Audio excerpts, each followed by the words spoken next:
जय श्री कृष्ण चंद्र भगवान की जय, विष्णु भगवान की जय। माघ मास महात्म का 28वां अध्याय। 28वां। इतनी कथा सुनाने के पश्चात महात्मा देवहूति ने कहा कि ये पिशाच उस ब्रह्म राक्षस तथा प्रेत योनिधारी बसु की ये बात सुनाने के पश्चात वह धर्मात्मा पथिक कौतूहल एवं जिज्ञासा से ग्रस्त होकर के कहने लगा, हे सौम्य मूर्ति भगवान, हे सौम्य, अब तुम कृपा करके उन ज्ञानी पुण्यात्मा की मुझे कथा सुनाओ जो 4 सारस थे, सारसों की कथा सुनाने का कष्ट करो, जिनकी बातें याद करके आपके दुखी हृदय को शांति मिलती है। प्रभु वही बात मुझे सुनाओ। वो राक्षस कहता है, मैं उन सारसों की कही हुई बातें सुनने को उत्सुक हूँ, अत्यंत उत्सुक हूँ, जिनके द्वारा कहे गए वचनों को तुम इस दुखी दशा में भी स्मरण करके सुख और शांति का अनुभव कर रहे हो। अपनी बात बता करके वो पूरी की पूरी बात मुझे समझाओ। तो महात्मा देवदूती आगे बोले, हे पिशाच, उस धर्मात्मा पथिक की बात सुन करके वह प्रेत योनिधारी ब्रह्म राक्षस अर्थात ब्रह्म पिशाच कहने लगा, हे द्विज श्रेष्ठ, एक समय मैं अत्यंत भूख तीव्र और प्यास से व्याकुल होकर इसी पर्वत पर एक और काफी दूर तक निकल गया। चलते चलते मैं एक सुंदर नदी के किनारे जा पहुंचा। संयोगवश उसी समय कहीं से यकायक 2 सारस पक्षियों का जोड़ा उड़ता हुआ आया। वह जोड़ा वहां उतरकर नदी में निर्मल मनोहर और पारदर्शी जल में क्रीड़ा करने लगा।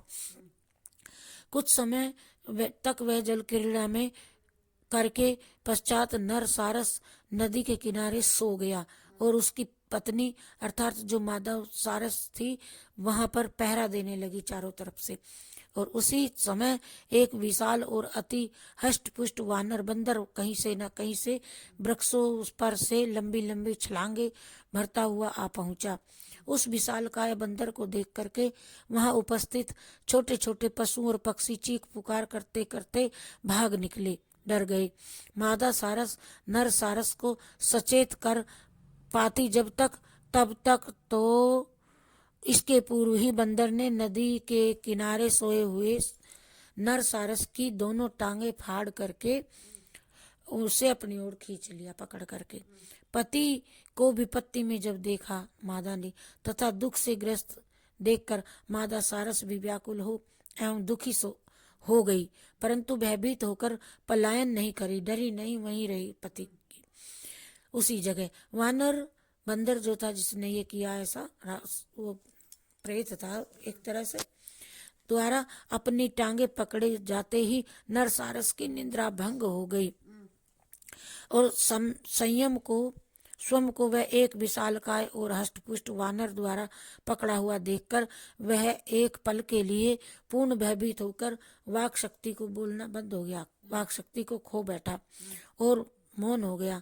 थोड़ा प्रकृतिस्थ होने पर वह नर सारस साहस जुटाकर उस विशाल वानर से बोला, हे कपि श्रेष्ठ बंदर, सज्जन जीव कभी भी निरपराध प्राणियों को यंत्रणा दुख नहीं देते, यंत्रणा देकर बेकार से नहीं सताते। आप मुझ निर्दोष को क्यों कष्ट दे रहे हो? हे शाखा मृग, हम निर्दोष पक्षी गण वन में रहते हैं तथा आकाश में विचरण करते हैं। हम हिंसा पाप अन्याय कदाचार इत्यादि से मुक्त रहकर अपना गृहस्थ जीवन व्यतीत कर रहे हैं। अतएव मुझे कष्ट देना एवं पीड़ित करना आपके लिए उचित नहीं है। मैं अपने पूर्व जन्म का सारा वृतांत तुमको सुना सकता हूँ। मैं कौन हूँ, अब कौन हूँ। सारस के ये वचन सुन करके उस उत्पाती एवं चपल बंदर ने सारस की दोनों टांगे अपने हाथों के बंधन से मुक्त कर दी और उसने दर्पपूर्ण स्वर में कहा, तुम एक साधारण शांत और सहज तथा ज्ञान से हीन पक्षी हो। तुम्हारी तुलना में मैं तुमसे बड़ा शक्तिशाली हूँ और बुद्धिमान भी मैं हूँ। अब जल्दी से जल्दी तुम ये बताओ कि तुम मेरे पूर्व जन्म के बारे में क्या जानते हो, मेरे पूर्व जन्म के बारे में क्यों और कैसे जानते हो। ये सब बातें बताने की कृपा करें। सारस ने कहा, सुनो ध्यानपूर्वक, तुम अपने पूर्व जन्म में विंध्याचल पर्वत के राजा थे। उस समय मैं तुम्हारा पुरोहित था। मैं सदैव तुम्हें उचित, नीति युक्त तथा धार्मिक मंत्रणा दिया करता था, परंतु तुम मेरे परामर्श पर ध्यान नहीं देते थे। मैं तुझे सलाह दिया करता था, तो ध्यान नहीं देते थे। अज्ञान से, अहंकार तथा लोलुपता के वशीभूत होकर तुम प्रजा का उचित रूप से पालन नहीं करते थे। तुम अपनी प्रजा पर अनेकों अनुचित पर आरोपित कर उनका शोषण करते थे और उनका शोषण करते हुए अपने राजकोष की वृद्धि करते रहते थे। इस प्रकार प्रजा का शोषण, अन्याय और धर्म विरोध आचरण करते हुए तुम्हें कई कई वर्ष व्यतीत हो गए थे। जब अपनी आयु पूरी कर तुम मृत्यु को प्राप्त हुए, तब तुम्हें घोर नरक प्राप्त हुआ। दीर्घ काल तक भयंकर नरकों में यातनाएं और कष्ट भोगते समय तुम सदैव ही भगवान से अपने उद्धार की प्रार्थना करते रहते थे। हे वानर, नरक भुगतने के पश्चात शेष पापों को भोगने के लिए तुम्हें ये वानर की योनि प्राप्त हुई है। इस वानर योनि में भी तुम अभी भी हिंसा तथा पाप में लीन होकर निरपराध प्राणियों की हत्या का पाप करके पुनः उसी नरक की यातना में लौटने की स्थिति बना रहे हो।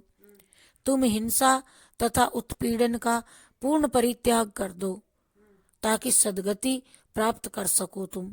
सारस ने आगे कहा, मैं अब पूर्व जन्म में तुम्हारा राज पुरोहित था। तब मैं पूर्ण धार्मिक जीवन व्यतीत करता था। हिंसा तथा पापों से दूर रहकर भगवान विष्णु की सदैव आराधना मैं किया करता था। यही कारण है कि मृत्यु के पश्चात मैं काफी समय तक तो स्वर्ग में रहा।